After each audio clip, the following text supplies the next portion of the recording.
Welcome. This is Into the Writer's Cave, and I'm your host, Patricia Sargent. Today, we're going into the writer's cave with award-winning author, producer, and entrepreneur, Iris Boland. So let me ask you, what was the first book that you read that made you want to become a storyteller?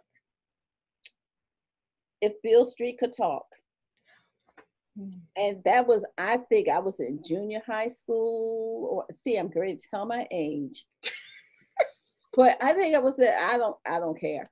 I think I was in junior high school, or at the very least, ninth grade or something like that when I first read that. But that was the first book that I read that made me think, oh, I would love to do this.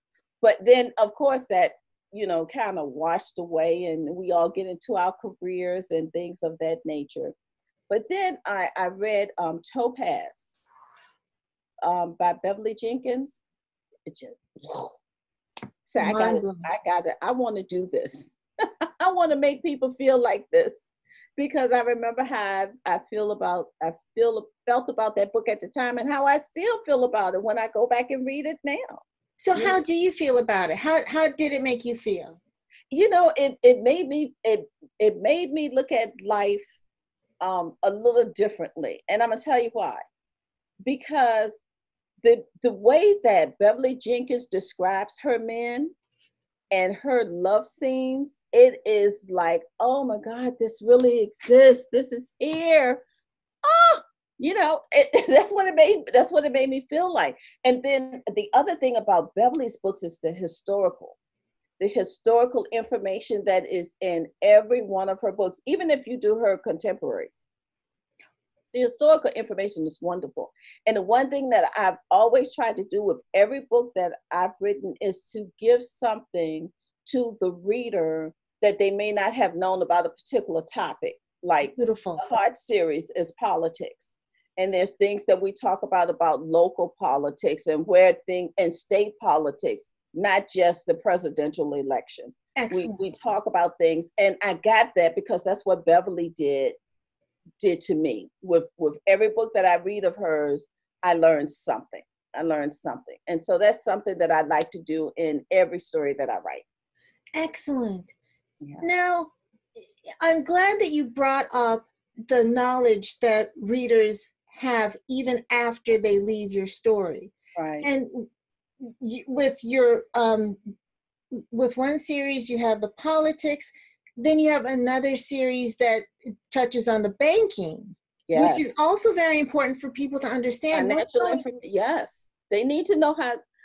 Listen, you're gonna start me preaching here in a moment, okay? Because I think people need to know, especially us, well, everyone. They really need to know about the banking system and how the banking system works. I agree. People may not even realize that there are rankings on banks, or things of that nature. Well, my series is based on rankings of banks and things of that nature, and financial issues and how things work in the financial world. So I love doing things like that. And then in my Gems and Gents series, we talk about things in that series that actually happens behind the scenes of governments, not just governments in the United States, but how what happens in the United States impact other countries and things of that nature, which is, yeah, we're not gonna go there. So you make it fun with learning. I do. So you get to learn certain things when you read each one of the stories. And one of the series, the Gems and Gents series, part of what I talk about is an organization called Habitat for Housing, where your communities kind of get together and build homes for people in need and things of that nature. And I talk about that. So I talk about things that touch our society, in some way that, someone may pick up one of my books and they may read it and they may say, oh, let me look up that organization. And then they can go look up that organization and see if it really exists. I love doing things like that. I love throwing things in there. Same thing. I know I'm getting excited, but listen, I do the same thing when it comes to other things like artists, people with paintings and things, I would use their name in a Oh, book just so that fabulous. people can look them up, or music. Sometimes, of course, we use our traditional love balladeers that we have that sing in music, but sometimes there's some other people that's out there that may not be as big, and somebody might go in and they might do a search on that person and then begin to fall in love with that person's music too. Oh, that's an So excellent point. I love doing things like that. That's an excellent point. I'm taking us a little bit off topic. How do you now you control the stories that you write and the schedule in which you release these stories. Yes. How do you decide your release schedule? Not I mean, why do you torture us? Not fast enough for my readers. So let me say that. What I do, I don't know what's going to be behind me when you guys finish it, but at the beginning of each year, no, that's not true. At the end of each year, I get together with my team and I look at what we have outstanding as far as finishing a series or working on a series or something. And we go in and we schedule out the books that we're going to do for the next year. So right now, my books are actually scheduled out through 2021. Okay. So I have my schedule for 2020 that's coming up, and I have my schedule for 2021. So you schedule 2 years in advance? I try to. It doesn't always happen that way. But because I have certain series that I do want to work on and make sure that I complete them, I do have that many books. Yeah. To 20. Wow. 2021. Can you believe that? That is frighteningly well organized. Yes. And I have to because I'm an independent author. So I have to, and that means everything is on me. It's not just the writing of the stories. Right. It's like if I take 6 weeks, and usually 6 weeks I can get you a good 400-page novel, right? So if I take the 6 weeks and do that, there are other things that I have to be doing inside that 6 weeks also, because I have to do promotion for whatever books are already out there. I have to do promotion for whatever book is with the editors that is about to come out and different things of that nature. So I have to decide on the cover. I have to make sure we get all our legal things in place that needs to be in place.